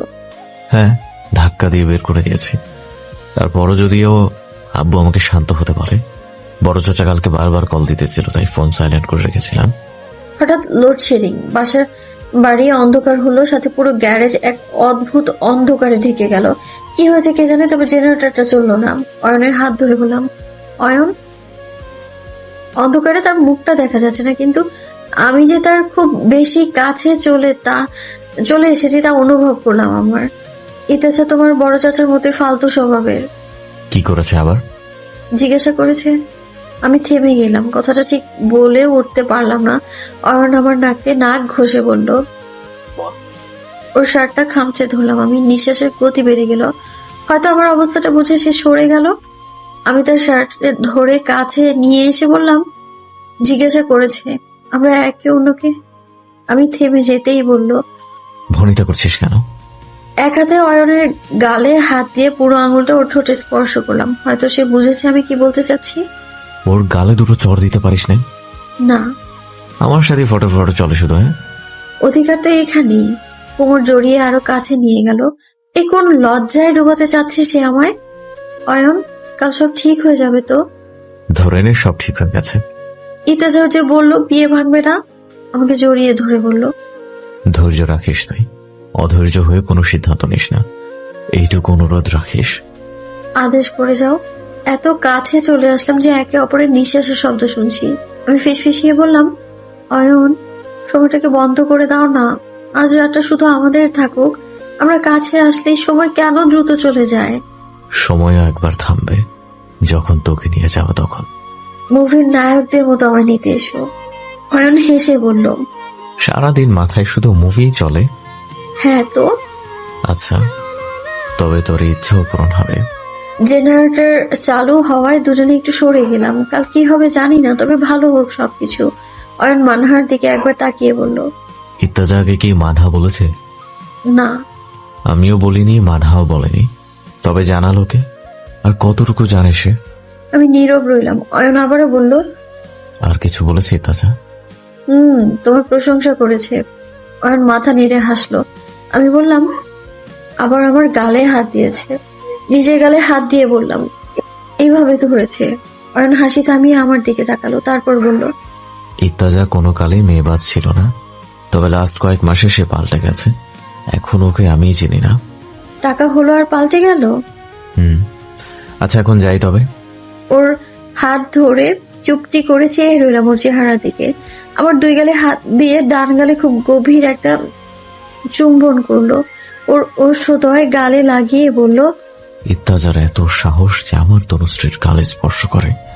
বিকাল 4টায় বর আসবে বলে জানানো হয়েছে। ভোর থেকে বাসার সবাই ব্যস্ত। ঘুম তো আমার এমনিতেও নেই। সকাল 8টায় নাস্তা করে এসে রুমে বসলাম। কথা বলার মতো পাশে কেউ নেই, মানহাও আসেনি এখনো। চিন্তায় চিন্তায় বেপরোয়া হয়ে আসছে আমার মন। অয়নের নাম্বারে ডায়াল করলাম, দুবারই রিসিভ হলো। অয়নের কণ্ঠ পেলাম না, তবে বাসার একাধিক মানুষের কণ্ঠ শুনলাম। ইকরাম, তুমি বাড়াবাড়ি করছো। ইকরাম তো অয়নের বড় চাচার নাম, আর কণ্ঠটা আমি ভুল না করে আনোয়ার আঙ্কেলের, মানে ওদের বাসায় আবারও গন্ডগোল লেগেছে। এবার ইত্তাজার কণ্ঠ শুনলাম। কাকা, এবারে সমস্যার কারণ আপনার ছেলে, এটা স্বীকার করুন। কি করছেন অয়ন? তন্দির সাথে ওর সম্পর্ক ছিল, সেটা কেন গোপন করেছে সে? এবারে অয়ন বলল, ইত্তাজা ভাই চুপ করো। জন্মের পর থেকে এই পরিবারের ঝামেলা দেখিয়ে আসছি, সেই ঝামেলায় ঘি ঢালতে চাইনি বলেই চুপ ছিলাম। এখনের ঘিটাকে ঢেলেছে অয়ন। আনোয়ার আঙ্কেল বলল, প্লিজ থামো, এত চেঁচামেচি সহ্য হয় না আমার। বড় চাচা বলল, ইত্তেজাকে কেন মেরে বাসা থেকে বের করেছিল অয়ন? তুমিও তো তোমার বাবার মতোই নিমরা শয়তান। অয়ন শক্ত কণ্ঠে বলল, আব্বু তুমি রুমে যাও। আর ইত্তাজা ভাই, চাচা আপনারা বেরোন বাসা থেকে। ওই দিনের মতো ঘাড় ধরে বের করতে চাই না, ভালোই ভালো বের হয়ে যান। এই মেইন দরজাটা হলো লক্ষণ রেখা, এটা পার হয়ে এদিকে যেন আর না আসে। বিয়ে কি করে আটকাও তুমি, আমি দেখবো। এটা কোনো প্রতিযোগিতা না চাচা। সারা জীবনের সিদ্ধান্ত এমন কম্পিটিশনের মতো কেন নেবেন? এটাই কম্পিটিশন। একটু পরে অয়ন বলল, ইত্তাজা ভাই তুমি অন্তত ভেবেচিন্তে সিদ্ধান্ত নিও। ধুম করে একটা শব্দ হলো, হয়তো দরজা বন্ধ করেছে। চুপচাপ শুনছি আমি। এত সব ঘটনার জন্য আমিই দায়ী। যদি রুমান ভাইয়াকে আগেই সবটা বলে দিতাম, তবে হয়তো এত কিছুই হতো না। আমি কিছু বলতে গিয়েও থেমে যাই, কারণটা হলো জানার আগের কথা। একটা মেয়ের জন্য সংসারে আবারও অশান্তি। ছেলেটাও হয়েছে আমার, যেন দুনিয়াতে আর কোনো মেয়ে নেই। আজ আবার মেয়েটার বিয়ে ভাঙতে যেও না। ওই মেয়ে বাসায় আসলে আমি থাকবো না। আম্মু হয়েছে তো অনেক, থামো। দ্বিধা দিয়ে বললেন, কি থামবো? বিয়ে ঠিক হওয়ার পরেও তো মেয়েটাকে তুই বাসায় এনেছিলি। অথয়ের বিয়েতে মিতুকে দাওয়াত দিয়েই ভুল করেছি। আমার সাদাসিধা ভালো ছেলেটাকে ফাঁসিয়ে। আন্টির কথার মাঝে কলটা কেটে গেল। আমার কান্না পেল। টেবিলের উপরে থাকা আমার ডায়েরিটা নিয়ে গিয়ে বারান্দায় দাঁড়ালাম। এই ডায়েরি নিয়ে আমার অয়ন আর আমার সবচেয়ে সুন্দর সুন্দর মুহূর্তগুলো। বারান্দায় বসে গত রাতের ঘটনাগুলোও লিখছি। হয়তো এটাই শেষ লেখা। এমন সময় অয়ন কল দিল। কণ্ঠতে যতটা পারি স্বাভাবিক বললাম, অয়ন বাসায় আবারও ঝামেলা হয়েছে? এগুলো তো প্রায়ই হয়। অয়ন একটা দীর্ঘশ্বাস ফেলে দিল। চাচা তো কোনো কথা শুনতেই রাজি না। ইত্তাজা ভাই বুঝবে হয়তো। ইত্যাচা কাউকে কি করেছে ভুলে গেছো? তুমি বেশি ভালো মানুষ অয়ন। এতটাও না, শুধুমাত্র বাবা অসুস্থ বলে। ওর কথার মাঝে এগুলো আন্টি আমাকে কোনোদিনও মেনে নেবে না। আমার কারণে তোমার সাথে আন্টি দূরত্ব হবে। অয়ন একটু চুপ করে থেকে। হয়েছে তো, এবারে একটু থাম। বিরক্ত হচ্ছে তুমি? না, কিন্তু সবাই সকাল থেকে যা খুশি আমাকে বলছে। রাগ দেখিয়ে বললাম, তবে এই শোনা আমায় নিতে, তবে কেউ আর কিছু তোমায় বলবে না। অয়নের কণ্ঠ আরো নরম হয়ে গেল। তনুশ্রী, কালকে আমি বলেছিলাম তোকে ধৈর্য রাখতে, কেন অধৈর্য হচ্ছিস? আর তো বলতে কিছুক্ষণ। কথা শেষ না করে কান্না করে দিলাম। অয়ন চুপ। আমি কাঁদছি আর থেমে থেমে ফুপিয়ে উঠে। অনেকটা সময় পর অয়ন বলল, তনুশ্রী শান্ত হ, এসব তো আমাদের জীবনেরই অংশ। এরকম ভালো খারাপ চক্রাকারে চলতে থাকে, পুরোটা জীবন এরকম হবে না। আজ যদি ইত্তাজার সাথে তোর বিয়ে হয়েও যায়, তবুও মেনে নিতে হবে, এটাই নিয়তি। আমি চুপ করে গেলাম। কান্নাটাও বন্ধ হয়ে গেল। অয়ন যেহেতু বিয়ে নিয়ে সংশয় আছে, তাই আমার চিন্তাটা আরো বাড়লো। তনুশ্রী, যা হবে সবটা আগে থেকে নির্ধারিত। জন্ম মৃত্যু বিয়ে আমাদের হাতে নাই। বিচ্ছেদ তো সকলের জীবনেই থাকে, কখনো সাময়িক, কখনো চিরস্থায়ী। কিছুক্ষণ চুপ থেকে বলল, এখন বলবো, ধৈর্য রাখ। হাত পা কাঁপছে আমার, অয়নের কথাগুলি গুলিয়ে ফেলছি আমি। ইকরাম চাচা আগেই বোধ হয় সব জানতো, আর জেনে শুনেই বিয়েতে মত দিয়েছে। কিভাবে বুঝলে? শুনি না কি বললো, বিয়েটা তার কাছে কম্পিটিশন। চোখ মুছে বললাম, কিন্তু উনি কিভাবে জানলো? সেটা জানি না, আমি শিওর নই, আর শিওর হয়েও লাভ নাই। কিছুক্ষণ চুপ থেকে বললাম, অয়ন আমার তোমাকেই লাগবে। আমি করিস না। কল কেটে দিলাম, কাঁদছি আমি, চোখে বড় বাঁধ তৈরি করতে ইচ্ছে করছে। ড্রয়িং রুমে বাবার কাছে গিয়ে বুঝলাম বাবা খুব ব্যস্ত। শুধু বাবা নয়, মামা, খালু, চাচু, ফুপা সবাই ব্যস্ত। বিয়ের জন্য এত সমারোহ, অথচ বিয়েটাই ইচ্ছের বিরুদ্ধে। গোসল করে আমাকে বিয়ের শাড়িটা পরিয়ে দেওয়া হলো। মূলত বিয়ের দুটো শাড়ির মধ্যে কোনটাতে ভালো লাগবে সেটাই দেখছে আমার বোনেরা। মানহাকে মিস করছি, সে এখনো আসেনি। তানিমা আপু থেকে থেকে কথা বললেও আমি কোনো জবাব দিলাম না। ফারিয়া আপুকে ডেকে বললাম, আপু আমাকে একটু একা থাকতে দিবে, ভালো লাগছে না আমার। কি হয়েছে, শরীর খারাপ? না প্লিজ, একা থাকতে দাও কিছুক্ষণ। ফারিয়া আপু সবাইকে বুঝিয়ে বাইরে নিয়ে গেল। তনিমা আপু দরজার সামনে দাঁড়িয়ে আছে, আমি দেখেও না দেখার ভান করলাম। আপু চলে গেল, রুমে চুপচাপ বসে আছি। এর মধ্যে অয়ন আবারও কল দিল, রিসিভ করে গাড়ির শব্দ পাচ্ছি, মানে সে বাসার বাইরেই আছে। অয়ন শান্ত গলায় বলল, আমি গাজীপুর যাচ্ছি তনুশ্রী। কি বলছো তুমি? কেন? উত্তেজনায় এক প্রকার চেঁচিয়ে উঠলাম আমি। অয়নের সেই শান্ত সুর রইল।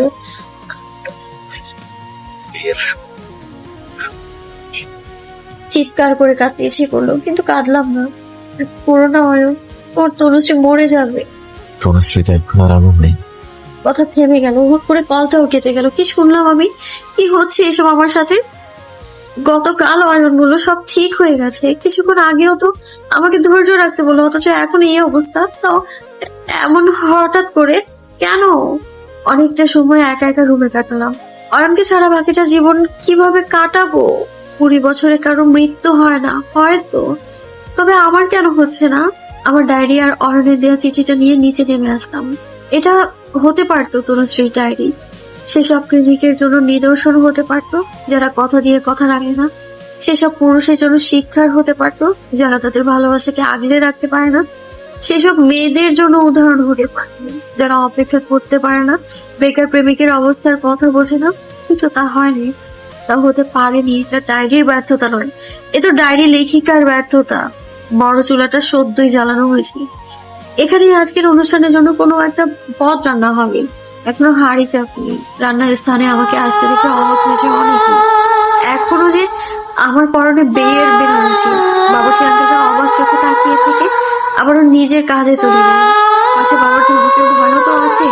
ডায়েরিটা ছুঁড়ে ফেললাম আগুনে, তপ করে আগুন জ্বলে গেল। দাও দাও করে আগুনের সাথে পুড়ে গেল আমার প্রেম কত, আমার ভালোবাসার ছোট ছোট অংশগুলো দিয়েই আজ বিয়ের রান্না হবে। চিঠিটাও ছুঁড়ে ফেললাম। অয়নের চাকরি পাওয়ার খবরটা তো ওই কাগজের টুকরোই নিয়ে এসেছিল। দুচোকার কত বাধা মানবে, আর কত থেমে থাকবে নোনা জল? চোখ ছেড়ে গাল বেয়ে টুকটুক করে পড়ছে ওরা। মুছবো না, বাধাও দিব না।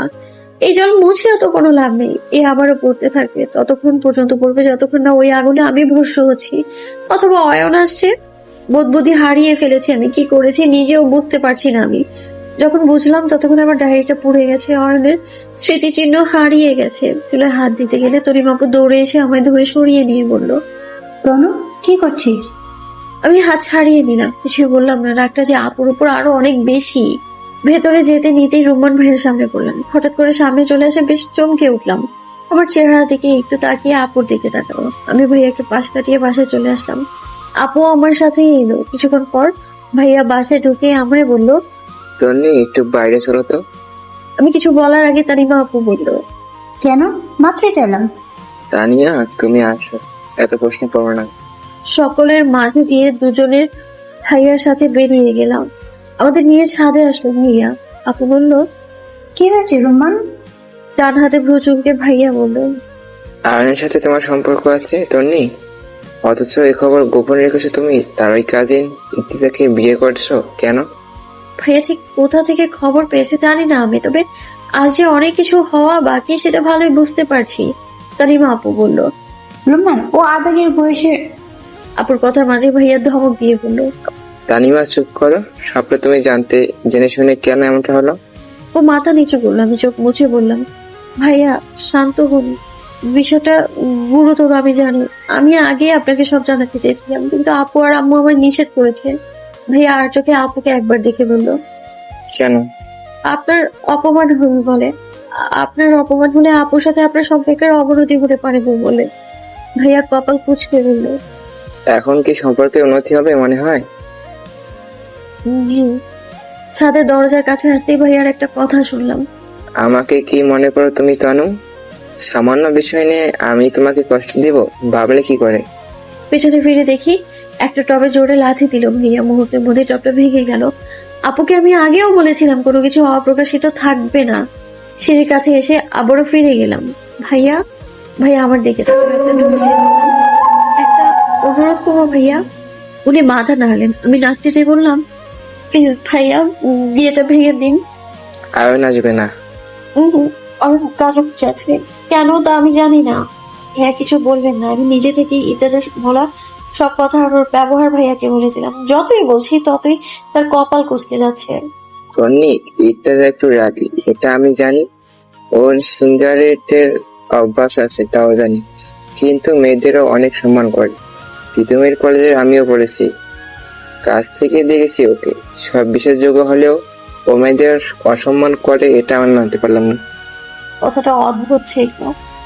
কাল অয়ন বললো ইতেজা মেয়ে বাস না, ভাইয়া বলছে তার মানে ইতেজা ভালো।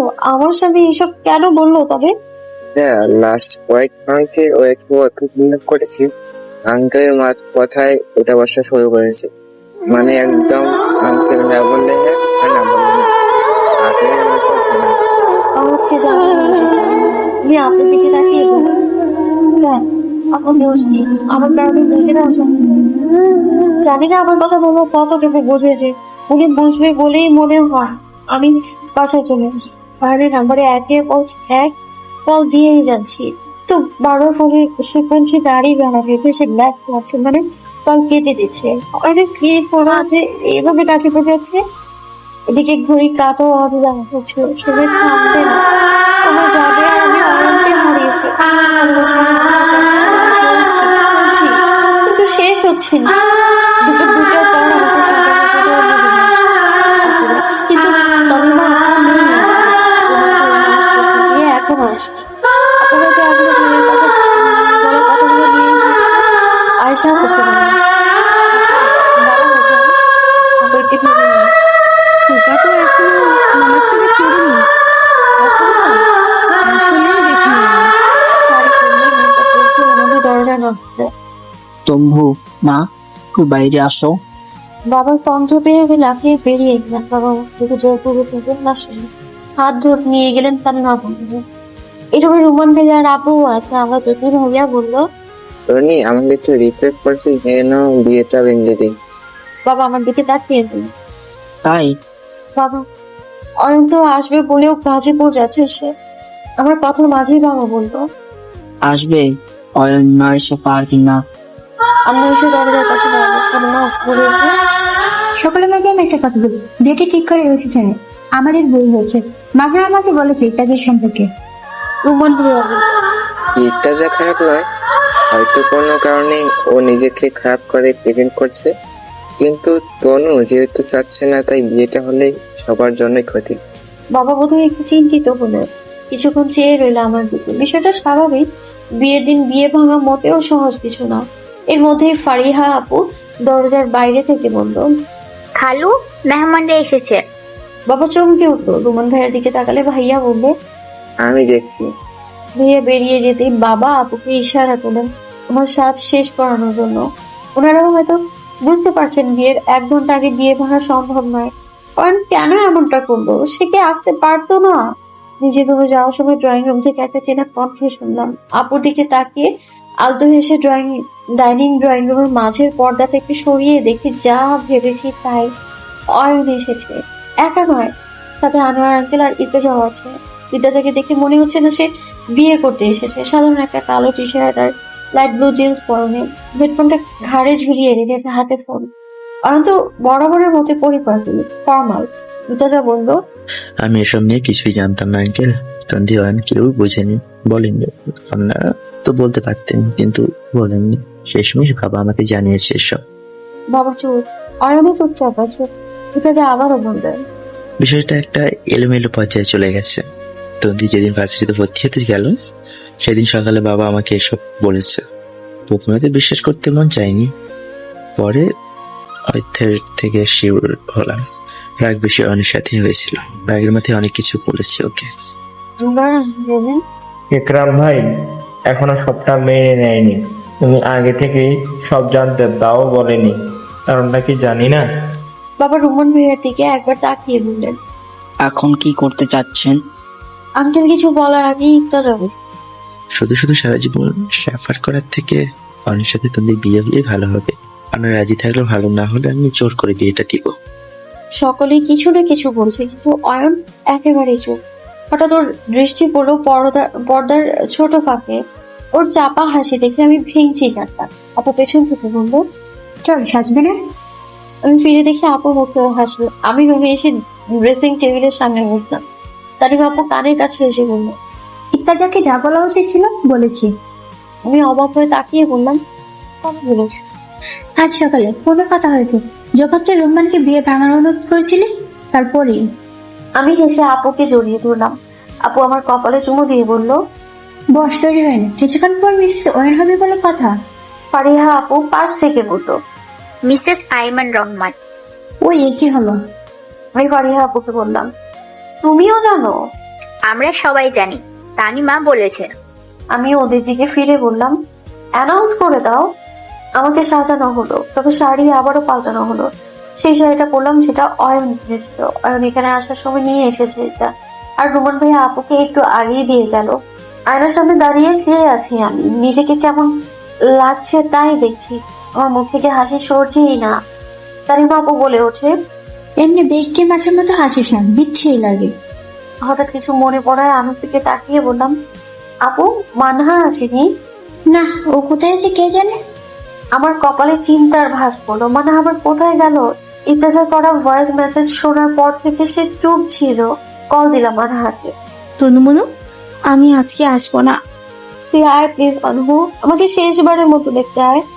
ও হয়তো আরো কিছু বলতো, তবে তার আগে আমি কলটা কেটে দিলাম। সবার আগে বেরিয়ে ডাইনিং এ আসলাম। ড্রয়িং রুমে এখনো কথাবার্তা চলছে। সবটা অন্দর মহলে সহজ লাগলেও আসলে তো সহজ নয়। কিছুক্ষণ পর আবারও পর্দাটা একটু সরালাম। ইতাজার অয়ন হয়তো বাইরে যাবে। ইতাজা একটু আগে বের হওয়ার সময় মানহা এসে ভেতরে ঢোকে। একটু যেন ধাক্কা খায় না। মানহা অবাক চোখে ইতাজার দিকে তাকিয়ে আছে। ইতাজা হেসে বলল, তোমার তন্দিকে ছোট ভাইয়ের পোক করে নিতে এসেছি মানামনি। কথাটা বলে সে বেরিয়ে গেল। অয়ন মানহাকে দেখে শুধু জিজ্ঞাসা করো, ভালো আছো? মানহা হালকা মাথা নাড়তেই সেও বেরিয়ে গেল। বড়দের সালাম দিয়ে ভেতরে চলে আসলো মানহা। এসে আমায় জড়িয়ে ধরলো। তনুমনু, কখন হলো এত কিছু? হঠাৎ করে হয়ে গেল। তোর জীবনে সবই হঠাৎ করে হয়। হঠাৎ করে প্রেম হয়, বিয়ে ঠিক হয়, আবার জামাই পাল্টে যায়। আপুরে সবাই হেসে উঠলো। আমিও হেসে মাথা নিচু করলাম। মাত্র 2টা বছর হলো অয়নের সাথে দেখা হওয়ার। কত কি হয়ে গেল এর মধ্যে। সন্ধ্যার পরে আনুষ্ঠানিক ভাবে অয়ন এলো। অথই আপু আর মানা ভাইয়াও এসেছে। অথই আপু এসেই আমার রুমে এসে বললো, তনবু কি সুন্দর লাগছে রে তোকে। আমি হাসলাম। এখন না, আমি আরো আগে থেকেই হাসছি। দরজার ওপাশ থেকে রুমান ভাইয়া বলল, অনিকে নিয়ে এসো। চলো। জর্জেটের ওনা দিয়ে ঘুমটা টেনে দেওয়া হলো। মূলত আমার হাসিটা লুকানোর জন্যই এই ব্যবস্থা। দরজার সামনে বাবা দাঁড়িয়ে আছে। আমি যেতে আপুকে বললাম, এত বড় ঘুমটা কেন? আপু হেসে দিল, যেভাবে হাসতেছে তাতে কাজে জামাই সবাই হাসবে। ওনার আড়াল হতে সবাইকে ঠিকই দেখতে পাচ্ছি আমি। ড্রয়িং রুমে নিয়ে সোফায় বসানো হলো আমাকে। পাশে বাবা বসেছে, মুখোমুখি সোফায় অয়ন, আনোয়ার আঙ্কেল আর একজন অচেনা আঙ্কেল। সিঙ্গেল সোফায় বসেছে কাজী আর রুম্বান ভাইয়া সহ আমার কয়েকজন কাজিন ভাইয়ারা পাশেই দাঁড়িয়ে আছে। এটা যে নেই এখানে। অয়নকে এখন দেখতে সুন্দর লাগছে, সাদা পাঞ্জাবি আর সাদা পায়জামা। মানে পুরোই নতুন জামাই সাজতেই বেরিয়ে গিয়েছিল সে। এখন আমি তাতে একদম শিওর। বড় কাকা এসে আমার অপর পাশে বসতো। আনোয়ার আঙ্কেল বিয়ে শুরু করার কথা বললেন। পুরা দোয়া শেষে আসলো, বিয়ের অন্তিম মুহূর্ত মানে কবুল বলার সময় কাজী আমায় বললেন, বলুন আলহামদুলিল্লাহ কবুল। আমাকে চুপ থাকতে দেখে বাবা নিচু স্বরে বললেন, তনবু, আমি বললাম, শুধু কবুল বলে হবে না, আপনারা সবাই আলহামদুলিল্লাহ বলেন। কথাটা খুব ধীরে বললেও পুরো রুম নিশ্চুপ থাকায় মোটামুটি সবাই শুনছে। সবাই জোরে হাসি দিয়ে দিল, এমনকি বাবার কাজেও হাসছে। অয়নকেও মুখ চিপতে দেখলাম হাসতে দেখি। রেগে গিয়ে ছোট উল্টে কবুল দিলাম। সবার সাথে অয়না জোরে আলহামদুলিল্লাহ বলল। আমি চমকে উঠে ওর দিকে তাকালাম, শুধু আমি না, সবাই ওর দিকে তাকালো। সে মাথা নিচু করে হেসে দিল। বড় কাকা আমাকে ভেতরে নিয়ে আসলো। আম্মু আমায় বকা দিয়ে বলল, কি সব বলো তুমি? আপু হাসতে হাসতে বলল, রোমান এসেছিল বলে গেছে। আম্মু জুসের গ্লাস আমার হাতে দিয়ে বলল, বিয়েটা হয়েছে, এজন্য শুকরিয়া করে আলহামদুলিল্লাহ বলতে হয়। যেমন মেয়ে জামাইও তেমন। মনে হয় এসে বলল, অতিরিক্ত আবেগে বেচারির এই অবস্থা হয়েছে, পাগল ছাগল। আমি মাথা নেড়ে খেতে থাকলাম। নিজের বোকামির জন্য নিজেরই হাসি পাচ্ছে। মেহমানরা খাওয়া দাওয়া করলো, তারপর বিদায়ের সময় আসলো। আপনাদের মতো কান্নাকাটি করে আমার বিদায় দেওয়া হলো না। বাবা একটু গম্ভীর থাকলে আমার খুশিতে বাবা প্রচুর খুশি হয়ে গেল। অন্যের একটা কথা খুব মনে থাকবে। ভালোবাসা কি ধরে রাখতে পারে? বিশ্বাস থাকলে মনে ঠিকই হবে। কথাটা শুনে একটু কষ্ট হলো। অপূর্ণ প্রণয় ওকে সারাটা জীবন যন্ত্রণা দিবে। খিলগাঁও থেকে এয়ারপোর্ট পর্যন্ত আসতে খুব বেশি কষ্ট হলো না। রাস্তা আজকে প্রায় খালি। গাড়িতে আঙ্কেল থেকে অয়নের সাথে মুখে কথা বলেছি আমরা। রাত 10টায় চলে আসলাম অয়নের বাসায়। আন্টি আর অয়নের ছোট চাচি আছে এখানে। দরজা খুলে কুশল বিনিময় করে ভেতরে চলে গেলেন আন্টি। অয়ন আমার কানের কাছে এসে বলল, কিছু মনে করিস না, আম্মুর অভিমান একটু বেশি। এই মানুষটার স্নেহ বেশি তা তো আমি জানি। আমাকে ভালোবাসতে বাধ্য করাবো আমি। আমাকে গেস্ট রুমে নিয়ে যাওয়া হলো। অয়নের ছোট চাচি একজন চমৎকার মানুষ। আমাকে সুন্দর মতো রেখে উনি খোঁজ খবর নিলেন। অথয়াপুর সাথে অয়নের 4 জন মেয়ে কাজিনও এলো। 2 জন হলো ওর ছোট চাচার মেয়ে, আর বাকি 2 জন ওর খালাতো ও মামাতো বোন। অয়ন ডাইনিং এ আছে। অথয়াপু একটু জোরে বলল, ভাইয়া আমার বিয়ের দিন বলেছিল তনবুকে যে বিয়ে করবে সে হবে একটা নিরীহ প্রাণী, লাইক গরু। শেষে তুমি সেই গরু হলে। সবাই হো হো করে হেসে উঠলো। আমিও হেসে উঠলাম। অয়ন কিছু বলল না।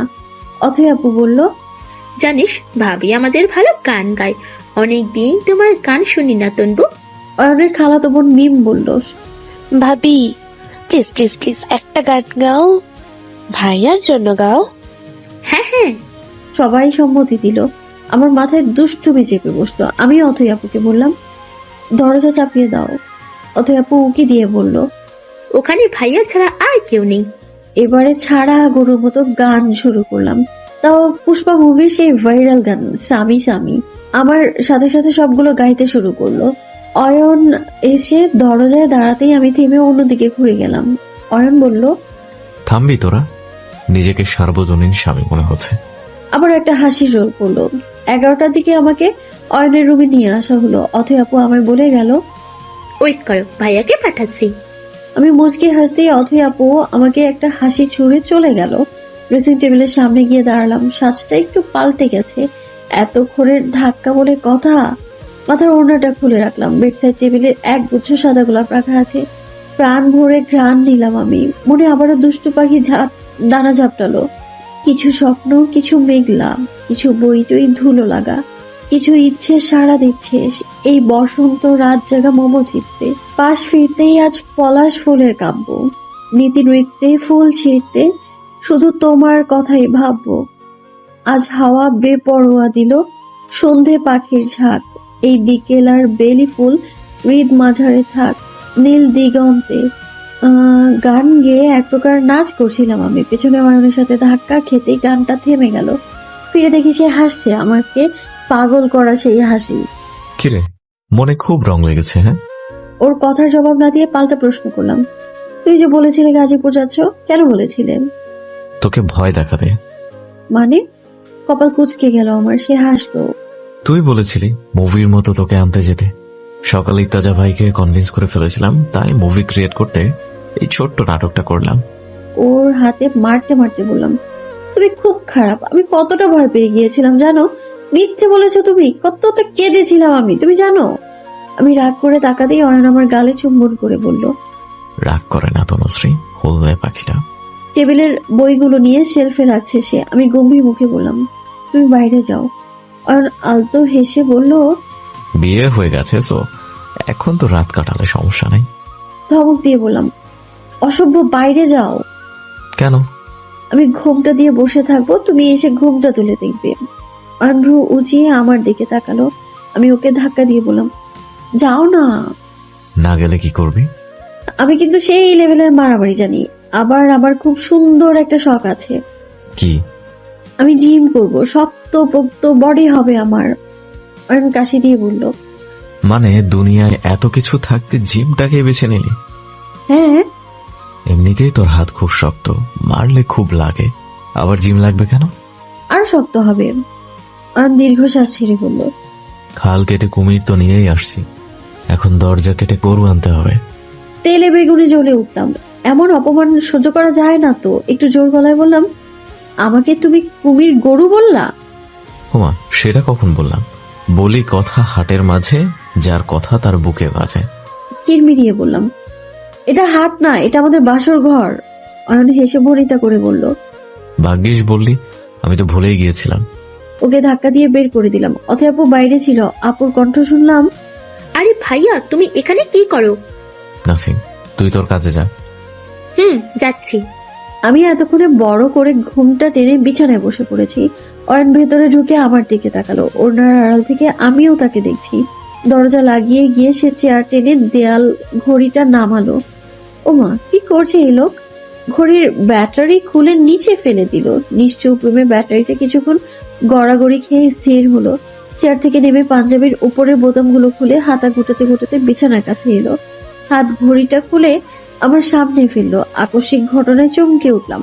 আমার দিকে তাকিয়ে একটু হাঁটু দিয়ে চেপে ঘড়িটা ভেঙে দিল। অবাক হয়ে দেখছি আমি তার কাণ্ড কারখানা।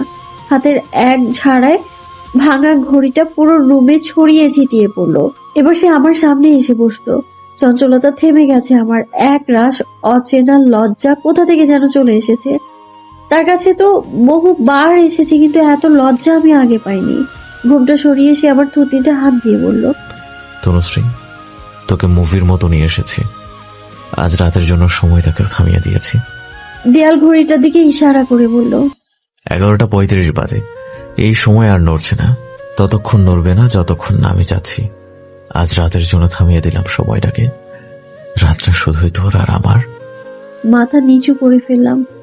আর চোখে তাকিয়ে দেখি সে মুচকি হাসছে। আমার গালে হাত দিয়ে বলল, তোর ইচ্ছা পূরণ করতে পেরেছে কি? আমি লাজুক হেসে বললাম, আরেকটা ইচ্ছা আছে। হুকুম করুন মহারানী। তোমার সন্তানের মা হতে চাই। ছেলে হলে নাম রাখবো অর্ণব, আর মেয়ে হলে অনিয়া। অয়ন ঠোঁট উল্টে মাথা নেড়ে বলল, নিজে আগে বড় হয়ে নে, তারপর বাচ্চার মা হবি। ধমক দিয়ে বললাম, এই তুই করে বলবা না, এখন আমি তোমার বউ হই, তুমি করে বলো। ওকে আমার তনুশ্রী। বলে আমার নাক টেনে দিল। দুজনেই চুপ করে রইলাম, চেয়ে আছি একে অপরের দিকে। এতটা পথ পাড়ি দিয়ে একে অপরের কাছে এসেছি, তবুও লজ্জার দেয়াল কাটিয়ে উঠতে পারিনি। ওষ্ঠধর জোড়া প্রথমবারের মতো এক হলো। ভালোবাসায় আবদ্ধ হলাম দুজন। বাইরের পুরো দুনিয়ায় সময় চলছে আপন গতিতে। ভালোবাসার ছোঁয়ায় এই ছোট্ট রুমের সময়টুকু থমকে গেছে।